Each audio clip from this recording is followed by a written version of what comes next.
Biofriendly Podcast. It's the Biofriendly Podcast. The party can start. It starts right now, right here. Oh my goodness! Awesome. This is so exciting. I haven't seen Turner. Man, Turner, it's been a couple months, man. I miss you. Yeah, I believe it's. I want to say it was Halloween. Oh my gosh! right? Really? No. I would have seen you. No, I saw you at Christmas. Yeah, I see you at holidays. During the holidays, right. Yeah. Mm-hmm. Yeah. Any holiday at this point. You probably haven't seen Jacob. And when's the last time you guys got to? It had to be Halloween. I usually see Halloween. Turner every Halloween for sure. Yeah, it was a Halloween. Mm-hmm. Yeah. At your For place. those of you who don't know, we have today as our guest the amazing Turner Nguyen. I got to be honest, I don't know how to pronounce your last name. I've been calling you Turner Nguyen my whole life, but I don't know if that's Turner correct. doesn't know either. He doesn't know. I don't even know, right. Mm-hmm. Yeah, I wake up and one day it's Smith, next day it's Johnson. That's great. Third day it's Nguyen. Yeah. So it just depends on the day. Yeah, just depends on the day. No, we're happy to have you on the show. Welcome to the Biofriendly guys. Podcast. Absolutely. Thank you for having me on. Yeah, Yes. Turner is an old friend of ours. Turner, if you happen to have watched our entertainment content in the past, you would recognize Turner because Turner often shows up yar and dar. He was in Tumbleweed. He had a great role in Tumbleweed. He was also in Good Cops. Yep. And did you make it into Harker? I'm trying to think if we got you in that. You know what? No, I did not. Okay. Yes. But that's because we left LA for the most part. So it was hard. It was hard to get a lot of our LA homies into Harker because we were in the Midwest in a blizzard when we made that one. That's right. That's right. True. I remember that. That's true.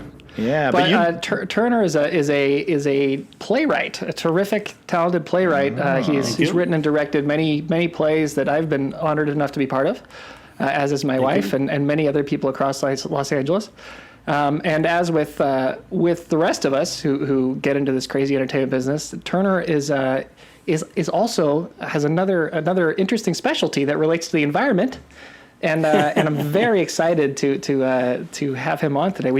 We are very excited to have him on today. I am also excited because the fact that he's a playwright, that just brings the sophistication, and that's what we need on this show. We need to aim high, aim for the stars, and that's what we do with our guests. Is we just that way we can really have people who normally tune in and go, oh, I couldn't bear another second of this show, but then they hear our guest and they're like, it's garbage. It's garbage. Yeah, exactly. Dreadful. Drivel. It's dreadful. Drivel. How did you two meet each other?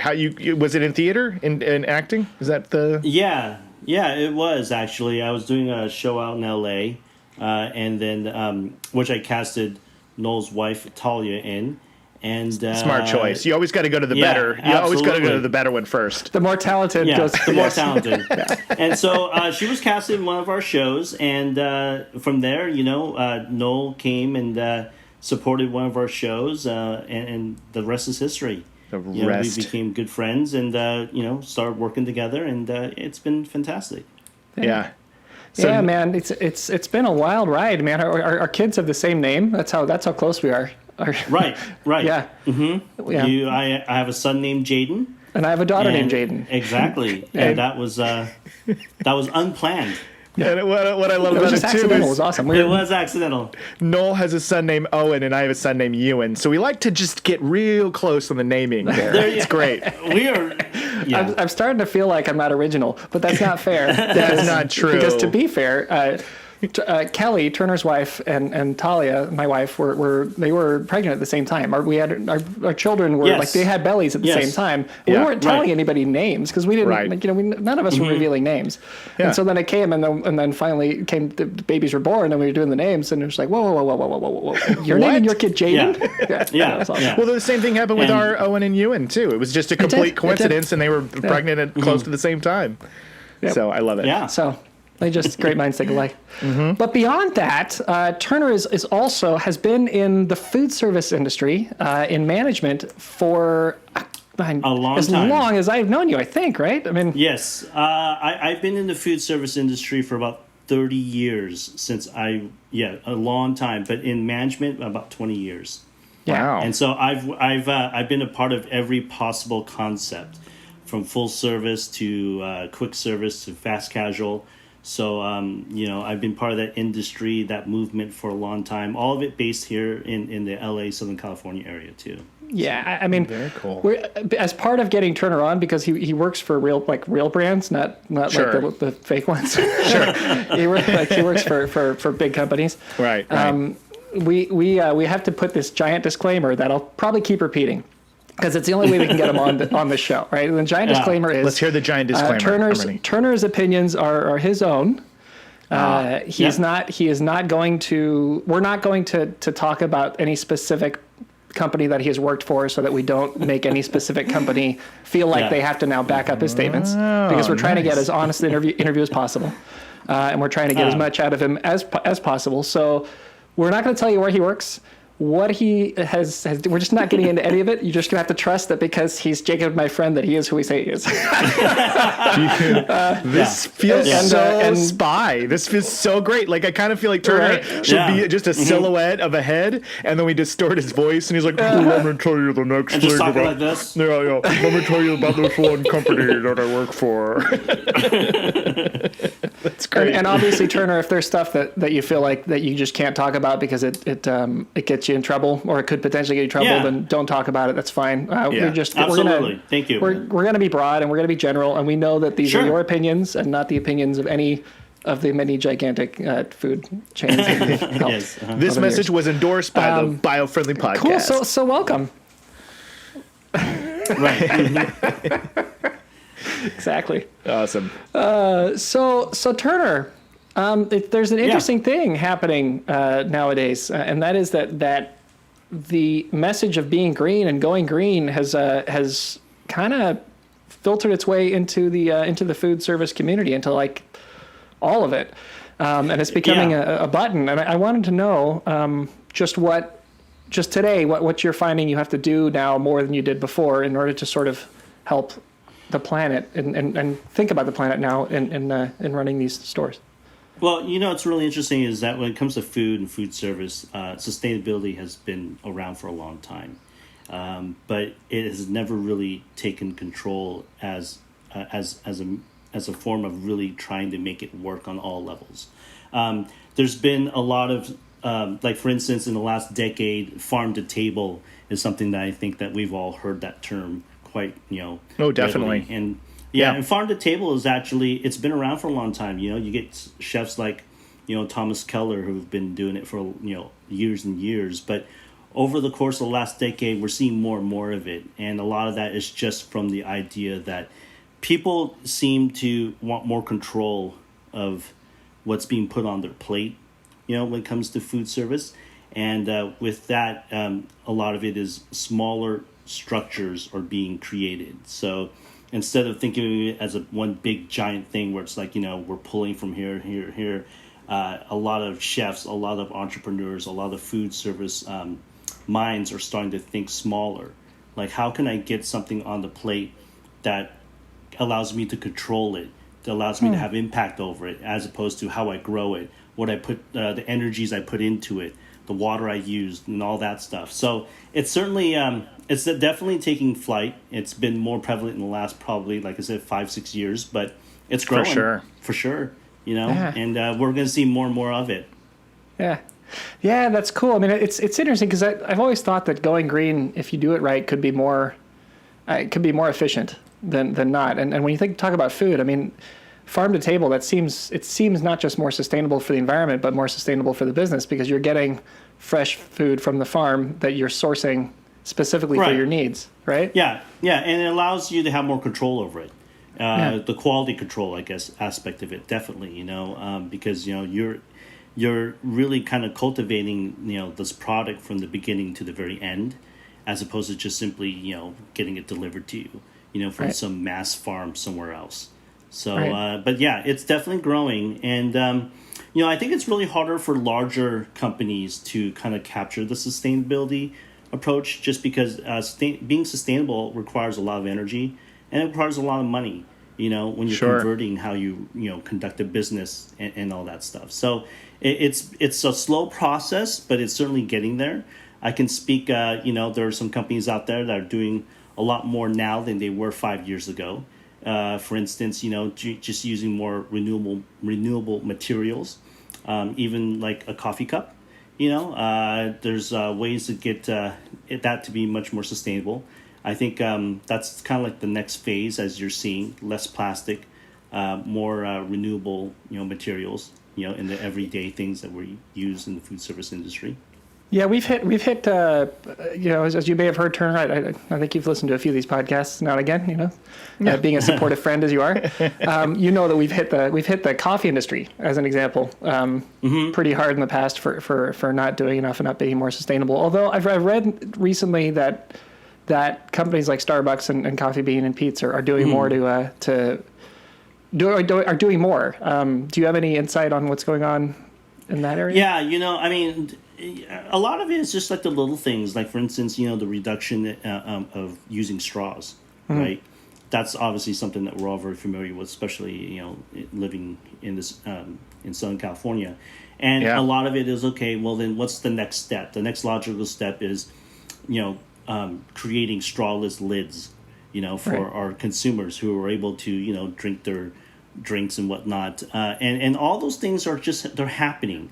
But they take time, and they take a lot of energy, a lot of effort, a lot of mind power, to be able to make those kinds of changes. Because part of it too is how do you make these sustainable changes, but at the same time make sure that the consumer understands the why behind it. You'll get a lot of customers who still, would probably never want to drink a cup without a straw. So it's designing items that can help accommodate those customers as well, so they understand that there are alternatives. So right, yeah. Are there struggles with plastic? Because I figure there's, like with the lids, if you're going to design a new cup, or a new lid, then that lid probably is plastic based. Is there any thought about going away from that? Yeah. Or are there ways to go away from that? There's definitely ways, and there's definitely talk about it. I think it's something that a lot of larger companies are all kind of, putting their brains together and trying to really figure out the alternatives. There's been alternatives to using paper straws, using straws made out of bamboo, using straws that are made out of metal, things like that. But I think it's just something that the idea is to get it right, especially for the mass consumption. Right. So when you put this energy and thought into it, you really want to make sure you're thoughtful, you're aware, and you're mindful of how the consumer is going to take this, new approach. Right. That's a big thing we talk about here is it's not just being responsible, but it's being responsible in a way that's effective, because people who don't want to adapt to your crazy environmental idea are just going to protest. They're just not going to do it. They're going to either go somewhere else, or they're just going to say, F you, I'm doing whatever. I'm not going to do it. Yeah. Right. Yeah. Well, no, absolutely. When it comes to the straws, by the way, I was going to say, you listed off a couple of them. And I can honestly say that of the straw options that are being provided now, I've tried, I think, everything that they're offering. I've had the paper straw, which, a lot of times people they sour on that. But I've had good experience because of, like, a good quality paper straw. The aluminum or metal ones. And then the one that I had recently was a pasta straw, and that was the coolest one I ever had. It was a pasta. Yeah, it was made out of a noodle, and it was such a cool thing. I was at a restaurant. This was before, obviously, and it was really cool because it was like very unobtrusive into the taste. And I was like, oh, that was such a great one. Except it wouldn't work well on a hot beverage. It was a cold beverage, but if you had a hot beverage, I would imagine that the noodle it turns into a noodle. Yeah, it turns into a noodle. So you'd be having, a cafe spaghetti. Yeah, there you go. Yeah. Yeah, but anyway, I think we do have an audio delay, which is going to be interesting for this editing. Yeah, sorry about that, audience. I think that might be me. I think I saw a thing that I'm going to blame you. I'm going to blame you no matter what. Unreliable. So I apologize for that. Maybe do you wonder if I switch? I recommend you exit the call, and Turner and I'll just finish it out strong. That's what I recommend. So you just wrap it up yourself.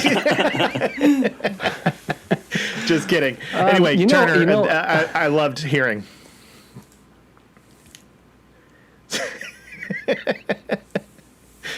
Am I back?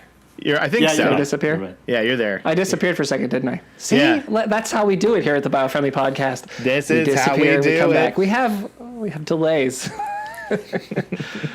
Sorry about that, everyone. Sorry about that, Turner. I'm sorry absolutely. We've ruined your appearance by having technical delays. But you know, going back to Jacob, what you're saying about the pasta straw. I mean, that sounds like wild, but at the same time, it's very exciting that people are really thinking outside the box. Absolutely. Whether it's the pasta or the paper or the bamboo, and I think that's part of the challenge is that you're going to have to go through all these different possibilities before you find something that is can be truly sustainable for a lot of consumers, right? So it is exciting. I mean, as crazy as the pasta straw is, it's amazing to hear that someone came up with that. Yeah, and is putting it out there. So that's cool. really fantastic. Yeah. How has the demand changed over the last 20 years? Do you actually get people who are who ask about it, who want to know what's being done now? Yeah, absolutely. I think a lot of people are much more conscious to the environment now than they were 10, 20 years ago, and people are starting to feel like they do have impact. I think before there was kind of like this misnomer that it's like, well, how much can I really do, right? Sure. But at the same time, people are coming up saying, hey, I don't want a straw for my drink. I want the cold lid, that has no straw. And these are people who 2 months ago were asking for a straw. And I think it's a slow process, where they're starting to realize, it's a unique thing to see, because it's something that just slowly grows and grows. But more now, I think people are much more conscious of it. Yeah, I think that's a good point. That's a good point and a good question, Noel, about the demand, because he and I have even experienced, Noel and I have experienced since we've started this show and really getting heavily involved, from the straw change to bringing our own tumbler, coffee tumblers there. Once you start to make these little small micro adjustments, it's amazing how much you notice the presence of a disposable coffee cup or a straw. You notice them more. I remember after a couple months of Noel and I bringing our own cup into the facility, which, I mean, honestly, we're going to have to reevaluate that choice given our situation now. Like, how do you be green with a reusable cup and not bring any contamination into a place once we reopen, right? So this is going to be even a further question. But you do notice a shift, and I think that the regular consumer has shifted their thinking, like, oh, to your point, we can make a difference. We can let our voices be heard. So I just thought that was really cool. It's a lot like... Oh, go ahead. Sorry.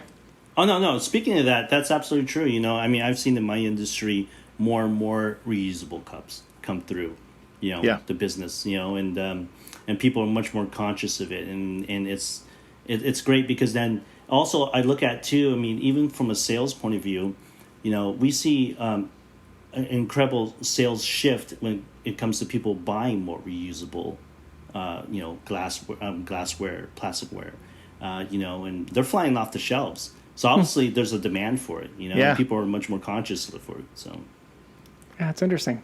How about like dining in versus takeout? Has that changed at all recently? Because I know we've pushed a lot here that the concept of taking that moment to actually sit down and then you can use, like you talked about, glassware and dishware and things like that, to actually stay there, have the meal using what's there, what can be washed, and to avoid the plastic altogether. Has that changed at all in the last 20 years, or is that kind of the same? You know what? It's changed quite a bit. It's changed in terms of how the materials are being made now. For instance, for takeout, where you're seeing much more, boxes for takeout that are made with, renewable materials and whatnot, and recyclable materials. So that's definitely changed, because the old day it used to be just your basic little plasticware, right? With the plastic bottom and the top on it. But now you're seeing like paper boxes that are actually recycled. And, they're using more and more of it, and it's really nice to see that because, I think consumers are very aware of it, and sometimes in my line of business, there is feedback. They're like, wow, I love the fact that you guys are using this instead of, the large plastic containers that, I used to be accustomed to. And so they're aware of it. And it's good because, it's one of those things where it's part of that small incremental changes that you can make to really, try to have an impact. Yeah, whenever I see a business that has a sign, that's whenever a business has a sign that says like we use these reusable products, we're water, conservation, that always for me makes me want to go to that business more. Yeah. So I think that the exciting thing is now businesses are starting to realize they're going, hey, the more we brag about that we're trying to save the planet, the more people are going to return, which is not a bad thing to do. You know what I mean? So yeah. I'll only go to a absolutely. place if they're converting the urine from the bathroom into drinking water. Otherwise, I'm not. yeah, I'm not going. It's the Bear Grylls seal of approval. You got to know that all that urine is coming right back into this cup of water, right? I had another joke that I missed earlier too when you were talking about how you just noticed, when you stop bringing you stop using the cups, you start bringing a cup in, how you start to notice cups. I was saying that's like when we got our matching Ferraris. It is. Before that, we never saw Ferraris on the road, and now I swear it's like every car is a Ferrari. Right, too. When Noel and I got the matching Ferraris with V12 engines that have no regard for the environment whatsoever. Yes, you remember? You remember? And you guys have that parked next to your matching Humvees, right? Oh yeah. We do. Oh Yeah, yeah. absolutely. Yeah. We And do. then We we park go. in the. And then we go in to to Biofriendly every day, and we go, oh. So Yeah, we actually I will actually tow my Ferrari with the Hummer so That's that I can great. have them both there, and then I put the Hummer in the handicap spot, and I put the Ferrari in the carpool spot, and then Jacob takes the other handicap in the other car. And that way we're we know changing that the we're world. close. We're changing the world one parking spot at a time. There you go. Right. To our audience, you know we're joking as always. This is so cool. This is cool to hear, to get that insight, because I know that everybody, when it comes to food is a thing. Food in the food service industry, that's always a thing that poses a challenge with, like you mentioned, the takeout items, how things are packaged and how that's beginning to shifting away from straws. So it's always important to see what all these businesses and competitors are doing to one-up each other in a way. One store does this new thing. I would imagine that the other store's like, oh no, we got to get on this right now, or we're going to look like the bad guys. Yeah, and it's good too because the consumers unknowingly pressure some of these companies into these changes, not that they demand it, but and companies are very open to hearing all that kind of feedback constantly, and so when enough consumers turn around and say, hey, what are you doing to make these changes or to help, companies do listen, and you start to see these little changes, and it's not, a lot of it is consumer pushed. So Are the individual restaurants and stores that serve food and drinks and things, are they asked, like, is the management of those stores, are they asked to give that kind of feedback up the line and to get that up, or is it just sort of happen organically, or how does that work? It happens organically. Okay. It's one of those things that and the wonderful thing about the food service industry is that it's always a give and take. Okay. It's a lot of it is between the companies themselves and the consumer, so they bounce off of each other, and that's why you see certain trends happen, and the trends happen because the consumer demands it, and then next thing you know, the companies follow suit. And sometimes it works the other way around, where the companies will present food items or a different way of serving things, and a lot of it is presented just to kind of help efficiency, on how to operate the business, and then consumers hop onto that. So there's a lot of give and take. It's a really unique industry in terms of consumers have a lot to say, and a lot of those times when they say it, it impacts how things are changed, and it works both ways. Oh yeah, interesting. Yeah, that makes sense. What I thought was so cool about that was it is true that, for the example I was going to give is at my old job, we had one of my employers wanted to do a suggestion box on the floor, and I would check that thing. I would check that thing all the time. and it was always empty, always. Because on an individual level, I think that the consumer, the employee, the person kind of feels like, what good is my thought or opinion going to do? Like, what if I write in there, I want this or I want that? Are they really going to pay attention? But how much more powerful is it when a group of people start to feel a certain way and there's this natural, organic shift and change of what we want done? And it's almost unspoken. But that's what I thought was so cool about what you said, which is it's not like somebody just tells the manager and it gets passed up the line. It's more of it just suddenly the provider starts to go, we need to change because I think this is what they want, you know? Yeah. So and it's like a wave. It really is, you know? The one voice turns into two, turns into three. And then next thing you know, it becomes loud, and a lot of times, you know, companies will respond to that. Yeah. You know, especially when it's about the environment. That's for sure. Yeah, it's a hot button topic, which is good. I mean, that's what we're looking for.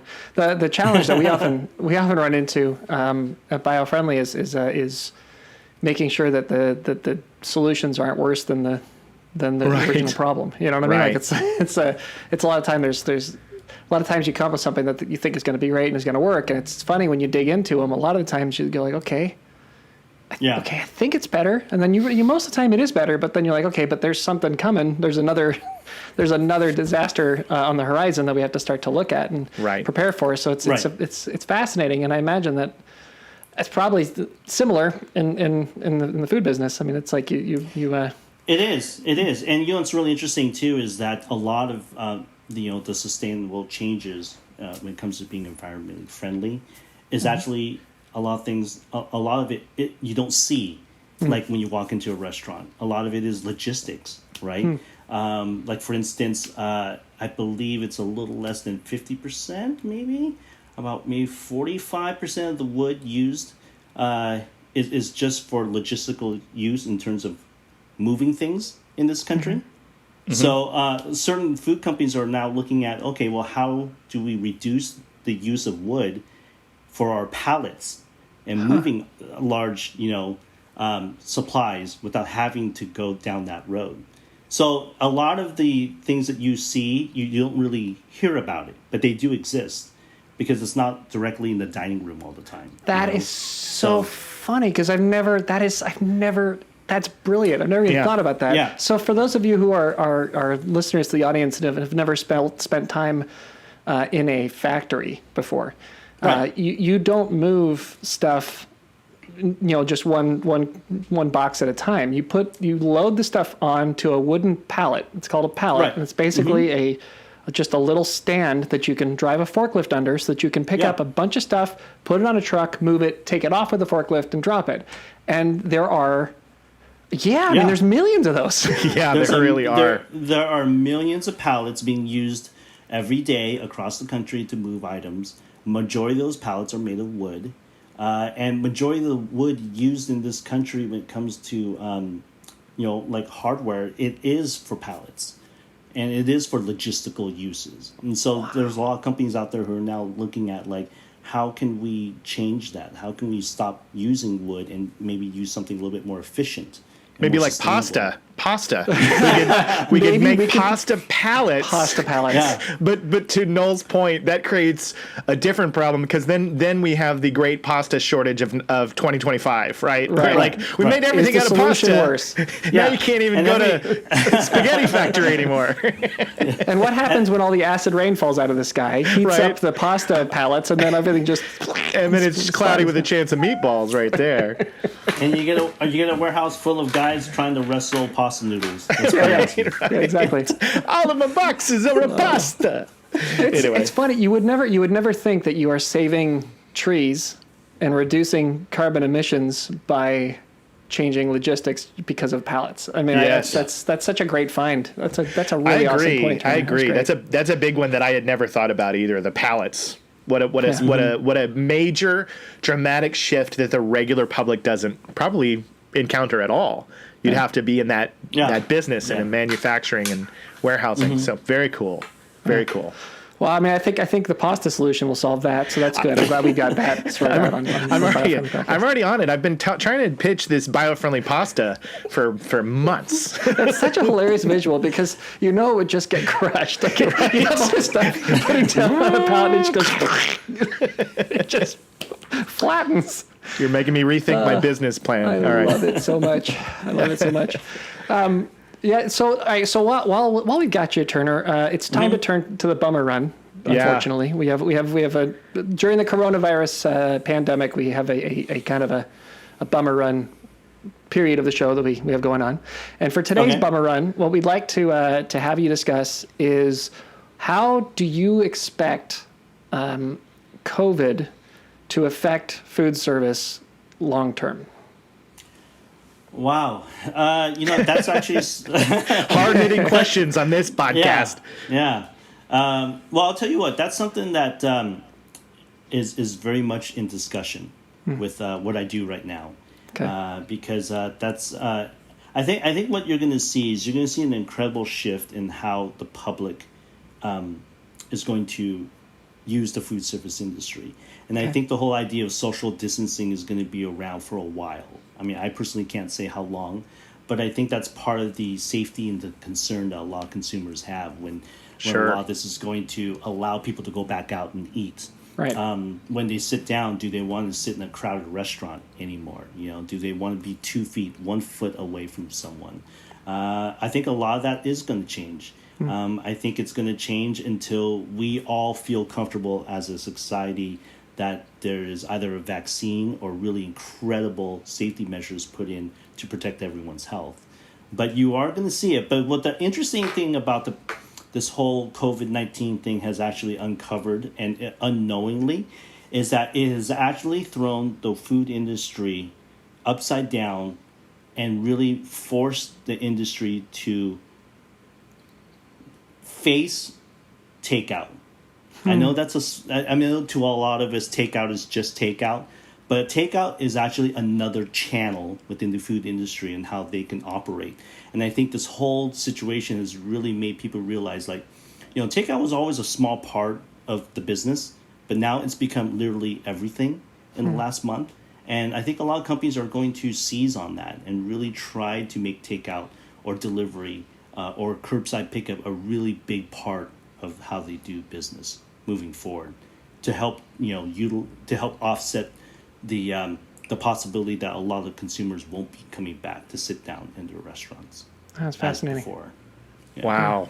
Yeah, I'm glad you shared that with us because I think our audience, I think that's a really interesting thing to think about and something that we don't think about because, we're not on that side of the business. But you're right that takeout and picking up food is just kind of a thing that it's, you don't give it much thought. But now a lot of the energy is how do we make this the most efficient? How do we do it the right way? That's amazing. Yeah, and like I said, you're absolutely right. It is something that most people don't think about. But if you look at a lot of the companies right now, they're creating really efficient ways to be able to create takeout for every consumer because they realize that there is no other way for them to operate. They have to have takeout. They can't open their doors for consumers to come in and sit down and order, like normally. So takeout has really become a big part of things, and part of it too is creating a really efficient approach for it, right? Like it's not just calling and then we go pick it up. It's like calling when you pull up to the curb. We'll bring it out to you. And so there's a lot of different mentalities on how takeout is being perceived, but in terms of just also being safe for everyone, it's something that you'll see a definite change in for sure.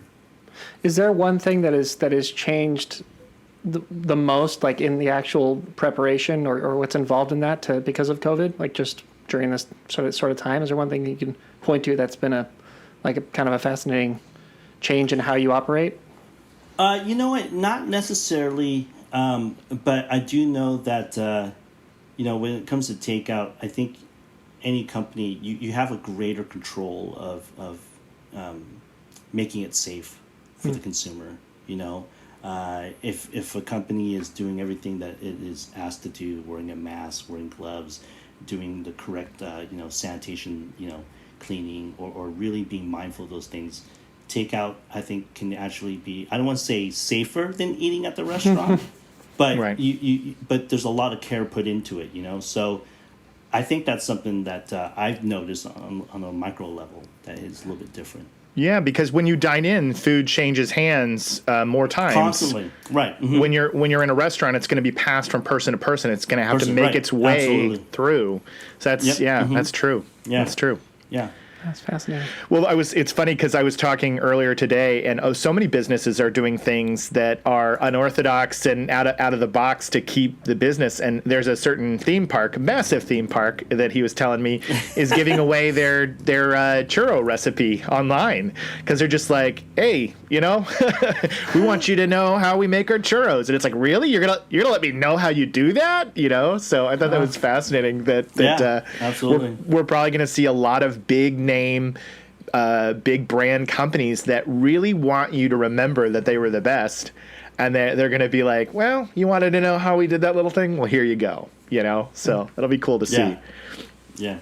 Yeah, I like the general goodwill that I've been seeing for the most part from people, from companies in general throughout all this.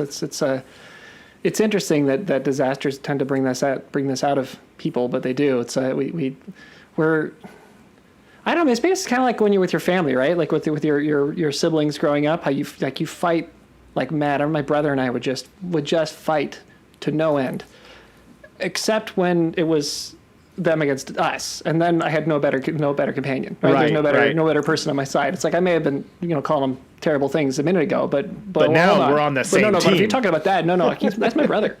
Right? Yeah, for sure. That's funny. So it's funny. I mean, that human nature is so interesting because it's camaraderie versus competitiveness. Yeah, it's very true. It's wild. Yeah. And I think, if anything, this whole experience, at least from my memory, has never put all of us into the same room, where we're all experiencing this literally together.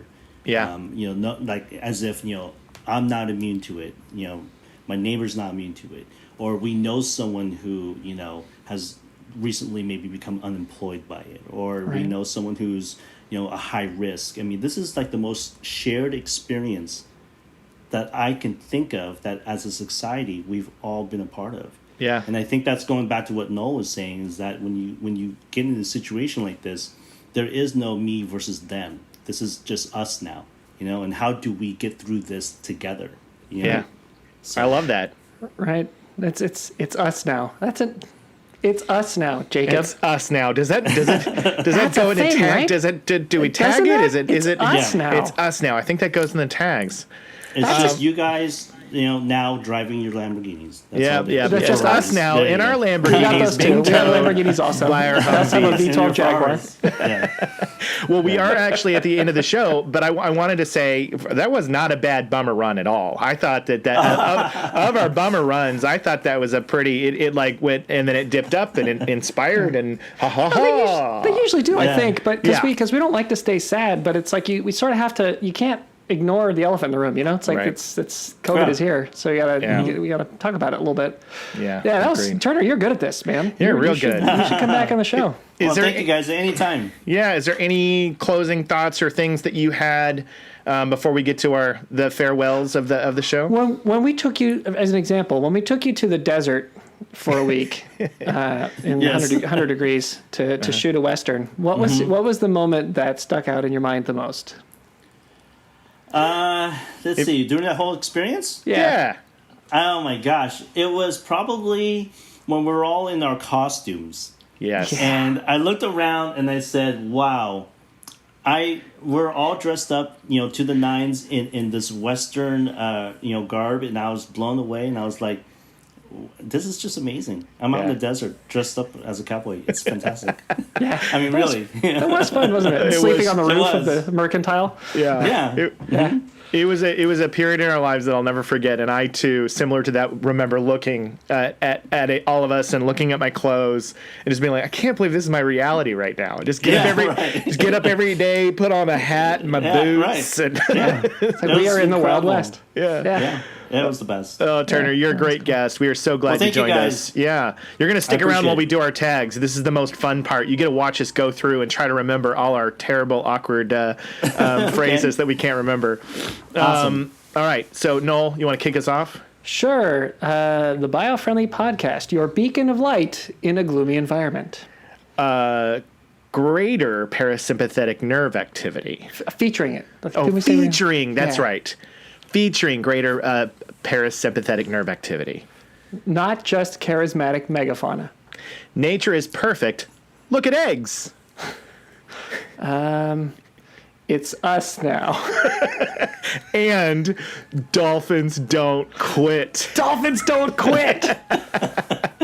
I'm glad you remember that one. I forgot that one. It's okay, us but now, it's and us dolphins now. don't quit. That's it. We've got them all.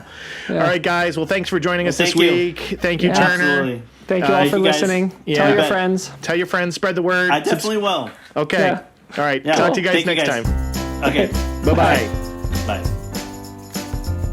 It's the Biofriendly Podcast. It's the Biofriendly Podcast.